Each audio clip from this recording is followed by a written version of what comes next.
जय हिंद दर्शकों। दोस्तों आज मैं सबसे पहले बात करने वाला हूं दीपक चौरसिया के बारे में। जी हां दोस्तों, किस प्रकार से दीपक चौरसिया टीवी में बैठकर रात दिन हिंदू मुसलमान करते रहते हैं, किस प्रकार से वह गोदी मीडिया का सबसे बड़ा एंकर बन चुका है और जिस प्रकार से वह हिंदू मुसलमान कर रहे हैं तो इससे जो है भारत की जो माहौल है वह किस प्रकार से बिगड़ रहा है और वह किस प्रकार से बिगड़ने में यहाँ पर हेल्प कर रहा है। बोलने दे, तकलीफ हुआ है बेचारे को, बोल।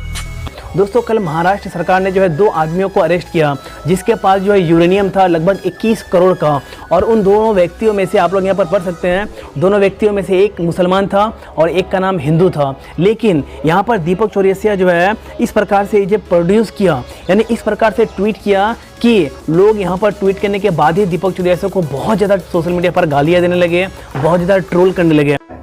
भोसड़ी के मोटर चौथ बहन के लोड़े, मच्छर की झांक, गांडू मोती चूतते ही टकटों के सौदागर। तो दीपक चौरसिया ने एक ट्वीट किया और वह अपने ट्वीट में यह लिखा कि महाराष्ट्र के एटीएस में 21 करोड़ रुपए के 7 किलोग्राम यूरेनियम के साथ 2 लोगों को गिरफ्तार किया। इनमें से अबू ताहिर अफजल हुसैन, जिसका पहला व्यक्ति का नाम क्या है, अबू ताहिर अफजल हुसैन, और यह मुसलमान है तो इसका पूरा नाम वहाँ पर लिखता है, लेकिन जो व्यक्ति हिंदू है उसका नाम लिखता है सिर्फ जिगर नाम के 2 आरोपियों को गिरफ्तार किया गया। लेकिन जिस प्रकार से इन्होंने मुसलमान व्यक्ति का नाम पूरा लिखा अबू ताहिर अफजल हुसैन, लेकिन जो हिंदू था उसका नाम जिगर पांड्या था, लेकिन वहाँ पर सिर्फ और सिर्फ जिगर लिख के जो है इस ट्वीट को किया गया। तो सोशल मीडिया पर बहुत सारे लोग अलग अलग प्रकार के राय दे रहे थे और ऐसा कह रहे थे कि आखिर दीपक चौरसिया देश के मुसलमानों के साथ इतना ज़्यादा जो है नफरत क्यों करता है, सिर्फ मुसलमानों को बदनाम करने के लिए इस प्रकार का ट्वीट क्यों करता है। अगर 2 व्यक्ति है तो एक व्यक्ति का नाम आप पूरा लिखते हैं, एक व्यक्ति का नाम आप आधा लिखते हैं, तो इससे कहीं ना कहीं आपका जो टारगेटेड कॉम है, जिसको आप टारगेट करना चाहते हैं, सिर्फ उसी को टारगेट करके ट्वीट करते हैं, उसी को बदनाम करना चाहते हैं। तो इसी को लेकर जो है बहुत सारे लोग अपनी अपनी राय भी दे रहे थे,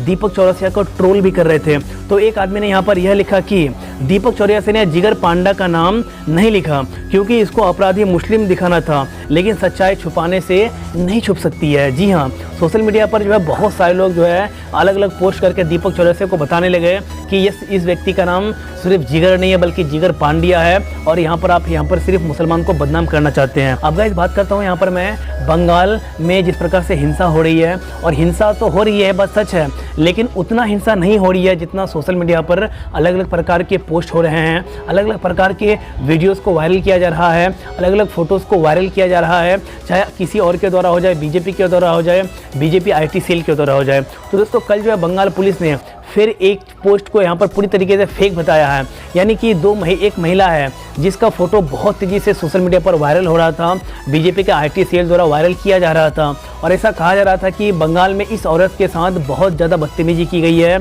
इसके परिवार के तमाम लोगों को मार दिया गया है और TMC कार्यकर्ताओं द्वारा इस औरत को पूरी तरीके से घायल कर दिया गया है, क्योंकि इसका बस कसूर इतना है कि इन्होंने बीजेपी को वोट किया था, बीजेपी का यह कार्यकर्ता थी। लेकिन जिस प्रकार से यह फोटो सोशल मीडिया पर वायरल हो रहा था तो कल पश्चिम बंगाल पुलिस ने एक ट्वीट किया, आप लोग यहाँ पर देख सकते हैं। पश्चिम बंगाल के पुलिस ने, मैं नहीं कर रहा हूँ, पश्चिम बंगाल के पुलिस ने एक ट्वीट किया और अपने ट्वीट के माध्यम से बताया कि जो फोटो अभी सोशल मीडिया पर वायरल हो रहा है, बीजेपी IT सेल के द्वारा वायरल किया जा रहा है, तो यह फ़ोटो भारत का नहीं है, इंडिया का ही नहीं है, बल्कि यह फ़ोटो बांग्लादेश का है। और बांग्लादेश में यह महिला जो है एक एक्सीडेंट में घायल हुई थी और उसी की फ़ोटो को लेकर जो है अभी भारत के बहुत सारे लोग, बीजेपी के IT सेल जो है बंगाल हिंसा बता करके इस औरत की फ़ोटो को वायरल किया जा रहा है, जो कि यह पूरी तरीके से फेक न्यूज़ है। तो दोस्तों मैं यहाँ पर बताना चाहूँगा कि जिस प्रकार से बंगाल में अगर मान लिया कि थोड़ा बहुत भी हिंसा हो रही है, लेकिन बीजेपी IT सेल द्वारा जो है जो फेक न्यूज़ है उसे फैला करके सिर्फ और सिर्फ ममता बनर्जी को बदनाम करना चाहती है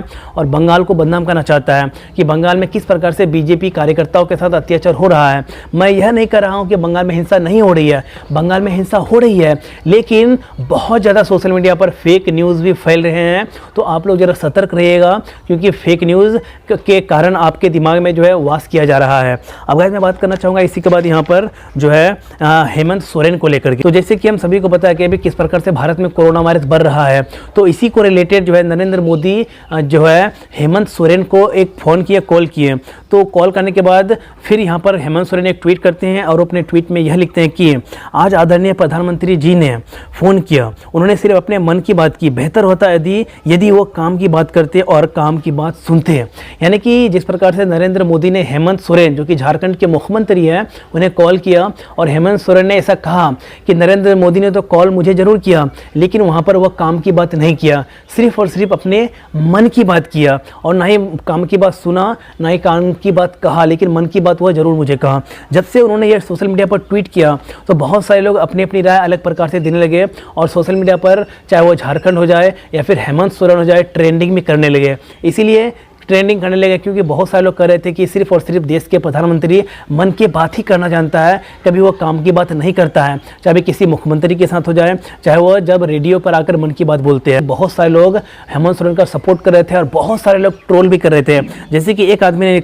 ने लिखा जिसका नाम है हिमांता बिस्वा शर्मा जो कि बीजेपी के एक बहुत बड़ा नेता भी है। उन्होंने अपने ट्वीट में लिखा कि आपका यह ट्वीट ना सिर्फ न्यूनतम मर्यादा के खिलाफ है बल्कि उस राज्य की जनता की पीड़ा का भी मजाक उड़ाना है जिनका हाल जानने के लिए प्रधानमंत्री नरेंद्र मोदी जी ने फ़ोन किया था। बहुत अच्छी हरकत कर दी आपने, मुख्यमंत्री पद की गरिमा भी गिरा दी। यानी कि पूरी तरीके से यहाँ पर हेमंत सोरेन को बहुत सारे लोग ट्रोल भी कर रहे थे। अब गाइस मैं बात करना चाहूँगा इसी के बाद यहाँ पर योगी आदित्यनाथ को लेकर के। दोस्तों अभी जो है सोशल मीडिया पर कुछ आर्टिकल्स बहुत ज़्यादा वायरल हो रहे हैं जहाँ पर ऐसा दावा किया जा रहा है कि योगी आदित्यनाथ ने जो है एक हॉस्पिटल के ऊपर इसीलिए केस कर दिया क्योंकि उस हॉस्पिटल के ऑनर, उस हॉस्पिटल के मालिक ने ऐसा कहा कि उस हॉस्पिटल में जो ऑक्सीजन सिलेंडर की बहुत ज़्यादा कमी हो गई है। लेकिन जिस प्रकार से योगी आदित्यनाथ की प्रशासन, योगी आदित्यनाथ ने उस हॉस्पिटल के ऑनर के ऊपर केस कर दिया तो इसी को लेकर बहुत सारे लोग सोशल मीडिया पर अपनी अपनी राय दे रहे थे और ऐसा बहुत सारे लोग कह रहे थे कि सुप्रीम कोर्ट ने ऐसा कहा था कि कोई भी हॉस्पिटल हो जाए,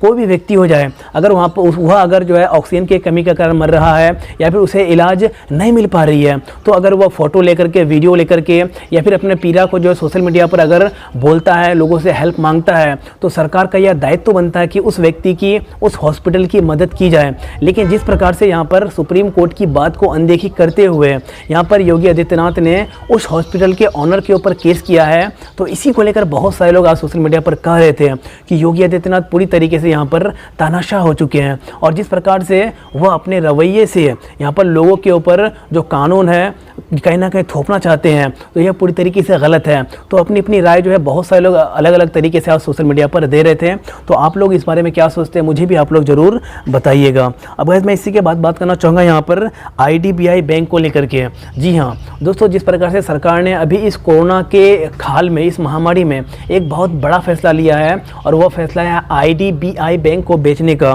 तो जिस प्रकार से इस बैंक को बेचने का सरकार ने फैसला लिया है तो इसी को लेकर बहुत सारे लोग कह रहे थे कि हम दो हमारे दो। जिस प्रकार से राहुल गांधी ने यह नारा दिया था कि सरकार बस दो ही आदमी के लिए काम करते हैं, हम दो हमारे दो। रेल हो जाए, बड़े बड़े एयरपोर्ट हो जाए, बड़े बड़े बैंक हो जाए, यानी कि जितने भी सरकारी संस्थान है तमाम चीज़ों को सरकार जिस प्रकार से बेच रही है अपना निजी संपत्ति समझ करके तो यह पूरी तरीके से गलत है। क्योंकि जितने भी बैंक को सरकार हो जाए बेच रही है वो सरकार का नहीं है बल्कि देश का है और देश हित में अगर बेचे तो अलग बात है। लेकिन सरकार यहाँ पर जिस प्रकार से तमाम चीज़ों को बेच रही है तो पूरी तरीके से गलत है और अगर इसी प्रकार से बेचता रहा तो एक दिन इंडिया पूरी तरीके से बर्बाद हो जाएगा, इंडिया पूरी तरीके से ख़त्म हो जाएगा। तो इसी को लेकर जो है अलग अलग पार्टियां, अलग अलग अपोजिशन के लीडर ने अपने रिएक्शन भी दिए हैं। तो यहाँ पर राष्ट्रीय जनता दल ने एक ट्वीट किया कल और अपने ट्वीट में यह लिखा कि IDBI बैंक ने 5 साल बाद इस बार मुनाफा दिया तो मोदी सरकार से बिल्कुल भी बर्दाश्त नहीं हुआ। कोरोना संकट के बीच मरते हुए देशवासियों को बचाने के बजाय मोदी जी ने बैंक को बेचने का फैसला कर रहा है। कोरोना मिटाना नहीं, सरकारी संपत्ति बेचना ही इसकी प्राथमिकता है। यानी राष्ट्रीय जनता दल ने सरकार के ऊपर ऐसा आरोप लगाया कि यह बैंक जो है इस साल सरकार को बहुत ज़्यादा मुनाफा दिया है लेकिन यह मुनाफा सरकार से बर्दाश्त नहीं हुआ और इसी कारण सरकार जो है इस कोरोना महामारी के संकट में भी जो है सरकारी संपत्ति को पूरी तरीके से बेच रहा है। तो दोस्तों इसी के साथ यहाँ पर कांग्रेस के एक वरिष्ठ नेता डॉक्टर उदित राज ने भी एक ट्वीट किया और अपने ट्वीट में यह लिखा कि इतनी विपत्ति की में मोदी जी की सोच कैसे पाते हैं कि क्या बेचना है और क्या नहीं बेचना है। IDBI बैंक बेचने का फैसला इस समय पूरी तरीके से गलत है क्योंकि IDBI बैंक भारत का एक बहुत बड़ा बैंकों में शुमार है और वह जो है भारत को बहुत ज़्यादा बेनिफिट भी देता है। और जिस प्रकार से सरकार बेच रही है यह पूरी तरीके से कहीं ना कहीं गलत भी है, क्योंकि यह देश की संपत्ति है, जनता की संपत्ति है और जनता की संपत्ति को इस प्रकार से बेचना पूरी तरीके से गलत है, निजी हाथों में देना पूरी तरीके से गलत है। अब दोस्तों मैं बात करना चाहूँगा इसी के साथ भारत के स्वास्थ्य व्यवस्था को लेकर के जिस प्रकार से सवाल खड़े कर रहे हैं बहुत सारे लोग। आज जो सोशल मीडिया पर एक हैशटैग बहुत ज़्यादा ट्रेंड कर रहा था, स्वास्थ्य सेवा फ्री करो। और जिस प्रकार से इस कोरोना महामारी में लोग जो गरीब हैं, जिसके पास इलाज करने के पैसे नहीं है, जो अपने तमाम ज़रूरतों को पूरा नहीं कर सकता है, मान लीजिए कि जो व्यक्ति गरीब है उसे कोरोना वायरस हो भी जाता है तो वह जो है किसी भी प्रकार से इलाज नहीं करा सकता है। तो आज सरकार से बहुत सारे लोग सोशल मीडिया पर मांग कर रहे थे और एक प्रकार से हम देखें तो बहुत ज़्यादा अपोजिशन के लीडर हो जाए, बहुत ज़्यादा लोग जो है एक प्रकार से कम्युनिटी के साथ आकर के जो सरकार से ऐसा मांग कर रहे थे कि सरकार को ऐसा करना चाहिए कि जो व्यक्ति गरीब है, जो दवाइयों का पैसा नहीं दे सकता है, जो सिलेंडर के पैसा नहीं दे सकता है, जो वैक्सीन का पैसा नहीं दे सकता है, तो उसे जो है हर एक प्रकार की फ्री में तमाम चीज़ें प्रोवाइड किया जाए, क्योंकि हमारे देश में जो गरीब है उसकी संख्या बहुत ज़्यादा है और वह दिन का कमाता है दिन का खाता है। और जब सरकार उन्हें फ्री में हर कुछ नहीं देगी तो वह फिर इलाज करने के लिए हॉस्पिटल्स में नहीं आएंगे, इलाज करने के लिए जो बड़े बड़े सरकारी हॉस्पिटल हो जाए, प्राइवेट हॉस्पिटल हो जाए, आएंगे ही नहीं है, क्योंकि उसके पास पैसे ही नहीं है और ऐसे हालत में वह जो है पूरी तरीके से बदतर मौत मरेंगे। तो इसी को लेकर बहुत सारे लोग सवाल कर रहे थे सरकार से कि तमाम चीज़ों को फ्री किया जाए ताकि जो लोग जिसके पास पैसा नहीं है उसे किसी भी प्रकार की इलाज कराने में दिक्कत ना हो। तो आप लोग इस बारे में क्या सोचते हैं, मुझे आप लोग अपनी राय इस वीडियो के कमेंट में ज़रूर दीजिएगा। अगर दोस्तों यह वीडियो आपको पसंद आए तो इस वीडियो को लाइक कर दीजिएगा, अपने दोस्तों के साथ शेयर कर दीजिएगा। तो गाइस फिर मिलते हैं नेक्स्ट वीडियो में कल, तब तक के लिए दोस्तों जय हिंद, वंदे मातरम।